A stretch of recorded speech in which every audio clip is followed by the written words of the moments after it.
सबसे पहले अवैध सबसे यही जानना चाहेंगे कि जो तैयारियां हम कर रहे हैं, तरबियती कैंप हमने लगा दिया इस बार और प्रैक्टिस सेशन हो रहे हैं, आपको लगता है कि बंगाल टाइगर्स को उन्हीं के होम ग्राउंड में हम ढेर कर पाए? और साथ में एक मसला ये भी है कि वो खिलाड़ी जो टीम का हिस्सा नहीं है वो भी प्रैक्टिस के लिए आए हुए हैं, तो ये चल क्या रहा है? जी अस्सलाम वालेकुम। इस वक्त तो मुझे पता है बहुत सी चीजें चल रही हैं, क्योंकि जिस वक्त आप प्रेस कॉन्फ्रेंस की बात करें, आपको पता है सबसे ज्यादा तो हीटेड प्रेस कॉन्फ्रेंस थी कि मीर साहब आके जिस तरीके से उन्होंने एक टीम को अनाउंस किया, फिर जी। कुछ बहुत से अलग सवाल थे जो उनका जवाब देना था। उन्होंने बड़े अजीब से पेपर घुमा के उन्होंने कहा जी ये वो नहीं, तो ये वो नहीं, ये फिट नहीं होता, वो फिट नहीं होता। लेकिन अगर एक अच्छी बात करें तो आपको पता है इससे पहले जो पाकिस्तान ने एक अपना सीरीज खेली थी यहाँ पर बांग्लादेश के खिलाफ, उसमें आपने यंग गन्स को आजमाया था और उन्होंने परफॉर्म करके भी दिया था। सबसे बड़ा आपको पता है इशू आपका स्ट्राइक रेट का था। बॉलिंग पे तो आना चाहूंगा, स्ट्राइक रेट का जो मसला था, स्ट्राइक रेट के बैट्समैन ने उस स्ट्राइक रेट को मेंटेन भी किया और उस बड़े स्ट्राइक रेट से खेला भी, 200 को भी टच किया, तो बड़ा इंपॉर्टेंट था मिडिल ऑर्डर के अंदर उसको लेके चलना। लेकिन जब आप बांग्लादेश में बांग्लादेश के खिलाफ बात करते हैं तो थोड़ा सा डिफरेंट टैक्टिक आपको आजमाना पड़ेगा, क्योंकि वहां पर विकेट थोड़ा सा टर्निंग ट्रैक है। तो आपका जो मिडिल ऑर्डर है और खास करके जो ओपनर्स भी है वो टेस्ट होंगे स्ट्राइक रेट वाली। मैं बात कर रहा हूँ कि मैं ये नहीं कहता कि बांग्लादेश फेवरेट्स है, लेकिन उधर क्योंकि थोड़ी सी विकेट्स डिफरेंट होंगी तो अच्छी बात है कि आपको डिफरेंट विकेट की प्रैक्टिस मिल जाएगी। यहाँ पर सिनेरियो बेस्ड इस वक्त आपको पता है प्रैक्टिस चल रही है, एक अच्छी बात है। बहुत अरसे के बाद आपको पाकिस्तान शाहीन्स और अंडर 19 जो टीम है वो साथ प्रैक्टिस करते हुए नजर आ रही है डिफरेंट सेक्शंस के अंदर। तो स्लो एंड स्टडी मैं कहता हूँ कि बड़े देर से आपको ख्याल आया कि आपने बैकअप प्लेयर्स के ऊपर भी काम करें, लेकिन एटलीस्ट टफ अप कर रहे हैं। अच्छा, बिल्कुल सही कह रहे हैं आप, और शायद इसलिए भी इनको इस ट्रेनिंग का हिस्सा, प्रैक्टिस का हिस्सा बनाया गया, क्योंकि इम्कान जाहिर किया जा रहा है कि जो अभी स्क्वाड वेस्ट इंडीज़ के अगेंस्ट तरतीब दिया जाएगा उसके अंदर बाबर आजम, मोहम्मद रिजवान, नसीम शाह, मोहम्मद वसीम जूनियर और शाहीन शाह अफरीदी को वनडे का हिस्सा बनाया जाएगा। इसके इम्कान जाहिर किए जा रहे हैं, शायद इसीलिए प्रैक्टिस सेशन में भी इनको डाला गया अभी। क्या आपको लगता है कि ये स्क्वाड का हिस्सा होंगे वेस्ट इंडीज़ के अगेंस्ट? देखिए हमारे एक सबसे बड़ा एक मसला पाकिस्तान क्रिकेट के अंदर वो है कि कम्युनिकेशन गैप की अगर हम बात करते हैं, जो सीनियर प्लेयर्स की आप बात कर रही हैं, ऑब्वियसली सब ये अभी की बात नहीं है, बहुत टाइम से बात हो रही है कि क्या बाबर आजम, रिजवान या शाहीन शाह अफरीदी, मैं 3 मेन प्लेयर्स की बात कर रहा हूँ, क्या ये पाकिस्तान टीम का फ्यूचर में हिस्सा होंगे, नहीं होंगे। कम्युनिकेशन बड़ी इंपॉर्टेंट है। जो नए कोच बने हैं, नजर आ रहा है कि वो टीम सिलेक्शन के अंदर बैठे हैं, उन्होंने डिफरेंट फॉर्मेट्स की डिफरेंट टीम के ऊपर शायद वो काम करना चाह रहे हैं। उन्होंने बाबर आजम से, आपको पता है इससे पहले अगर बात करें तो मैंने नहीं सुना कि किसी ने कहा बाबर आजम को कि यार अभी बाबर आजम इस टीम के अंदर फिट नहीं होते। उन्होंने बेहतर मेहनत करनी है अगर वो चाहते हैं कि अपने आप को ओपनिंग जो डिपार्टमेंट है वो फखर जमान या साइम अयूब के साथ कर सकें। दैट मीन्स कि उनको क्लियर मैसेजेस जा रहे हैं पीछे कि आपको इस चीज पे अपना वीकनेस पे काम करना पड़ेगा और करना पड़ेगा। देखिए one of the best batsman है, कोई डाउट नहीं होता, कोई उनकी परफॉर्मेंस पे अपना क्वेश्चन मार्क नहीं उठाता। लेकिन जब आप मॉडर्न डे T20 क्रिकेट की बात करते हैं तो आपने अपने आप को इम्प्रोवाइज करना पड़ता है। दुनिया क्रिकेट आप देख लें कहां से कहां जा रही है।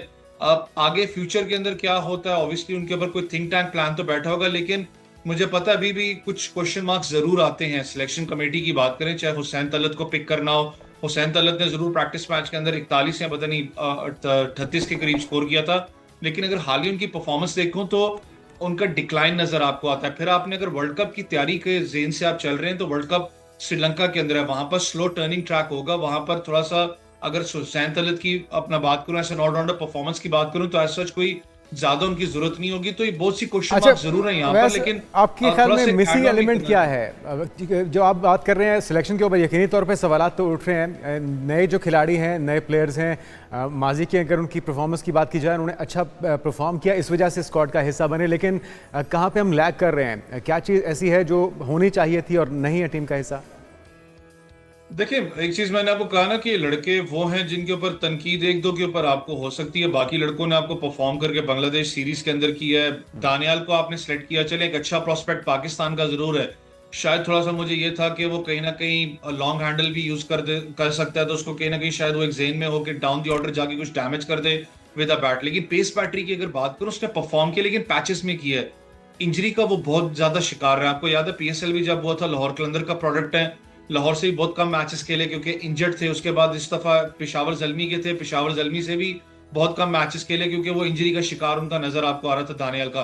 इससे बेहतर आपके पास अली एक ऑप्शन मौजूद थी, जो यंग अंडर 19 का, जो अली रजा की बात करो, अंडर 19 का फास्ट बॉलर है जो कि बॉल अच्छी, आपको पता है PSL के अंदर one of the leading wicket takers भी था।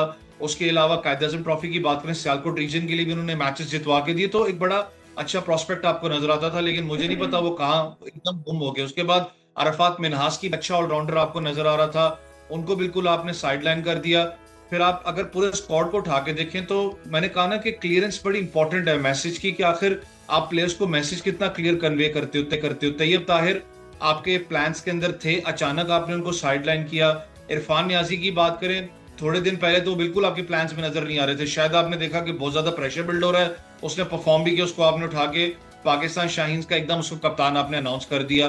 थोड़ा सा अगर आप उन साइड्स के ऊपर आएंगे तो चले पाकिस्तान बांग्लादेश पे आप बात करें, पाकिस्तान शाहीन्स की बात करें, मैंने कहा ना अच्छी बात है कि बैक एंड पे आपके बैकअप प्लेयर्स तैयार हो रहे हैं, लेकिन दो तीन नाम अगर मैं लूं जिसमें हसीबुल्लाह है, वो कहां पर आपने गायब कर दिया। One of the best wicket keeper batsman आपको नजर आता था, यंग विकेट कीपर बैट्समैन मैं आपको बात कर रहा हूं, आपने उसको पाकिस्तान शाहीन्स का हिस्सा नहीं रखा।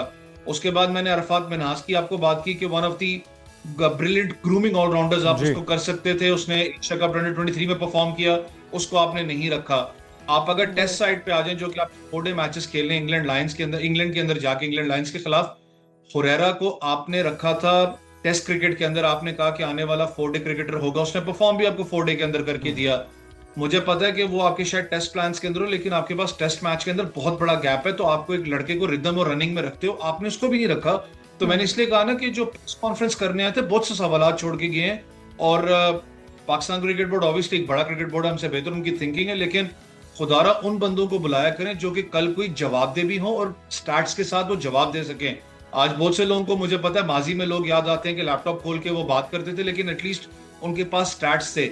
आपका ना कोई डोमेस्टिक का जो ऑपरेशंस मैनेजर है वो बैठता है, ना आपका कोई सिलेक्शन कमेटी से बंदा बैठता है, आप मीर को बुला के आप उनको कहते हैं प्रेस कॉन्फ्रेंस करें जब सख्त ये बात ठीक है। तो इसके ऊपर बड़ी तनकीद हो रही है कि सिलेक्शन कमेटी का जिसका ये काम था वो कहाँ पे थे, उनकी तरफ से स्क्वाड का ऐलान क्यों नहीं किया गया।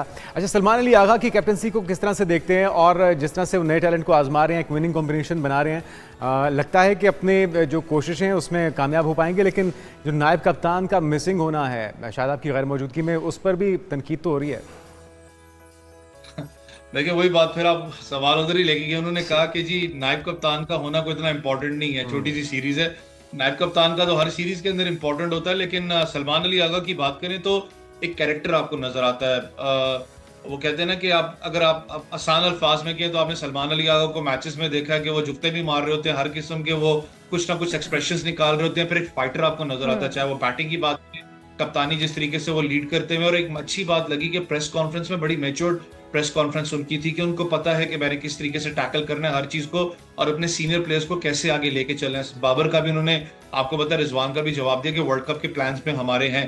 तो एक अच्छी बात है कि यंग ग्रूमिंग कैप्टन यहाँ पर है। लेकिन जब वाइस कप्तानी की बात आती है, देखें वाइस कप्तान के अंदर सबसे बड़ी जो आपके पास चीज है वो है इस वक्त अगर शदाब मौजूद नहीं है तो ऑटोमेटिक जो मेरे दिमाग में आता है वो हारिस का आता है, क्योंकि विकेट कीपर भी हैं, वो कप्तानी भी कर चुके हैं ज़ल्मी की और यहाँ तक पाकिस्तान शाहीन्स की, तो शायद वही वाइस कप्तान बैकअप में होंगे। लेकिन ये छोटी छोटी चीजें मैंने कहा ना बड़ी इंपॉर्टेंट है, ये छोटी छोटी जरूर लगनी है, लेकिन जिस वक्त आप एड्रेस करते हैं आपको प्रॉपर एक इन्फॉर्मेशन नॉलेज होनी चाहिए।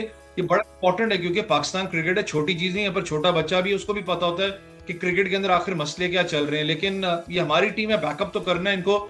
इंपॉर्टेंट ये है कि आपने इस वक्त जो सीरीज है वो 3-0 से जीतनी है, आपने व्हाइट वॉश करना है, क्योंकि आप इस वक्त 8वें नंबर पर हो, आपने टॉप 6 के अंदर वापस, और दूसरा ओलंपिक्स के लिए जो क्वालिफाई करना है क्रिकेट ने, आई गेस वो 2-3 महीने के बाद डेडलाइन है उसकी, तो आपने टॉप 6 के अंदर रहना है अगर आप ओलंपिक्स के लिए क्वालिफाई भी करना चाहते हो। तो जरूर कहीं ना कहीं वो प्रेशर और वो दिमाग में चीज जो प्लान है वो चल रहा तो होगा, लेकिन जाहिर है कि पाकिस्तान टीम को ऐसी स्ट्रेटजी अपनानी होगी, और जो भी तरबियती कैंप लगाया गया है, प्रैक्टिस सेशन हो रहे हैं, उससे कितना फ़ायदा उठाती है पाकिस्तान टीम, और उनके ही होम ग्राउंड का भी एज हासिल होगा बंगाल टीम को, और उनको किस तरह से हरा कर अपने आप को मनवाती है, ये बड़ा ही चैलेंजिंग साबित होगा। बहुत शुक्रिया, हमारे साथ सैयद मोहम्मद अवैस मौजूद थे।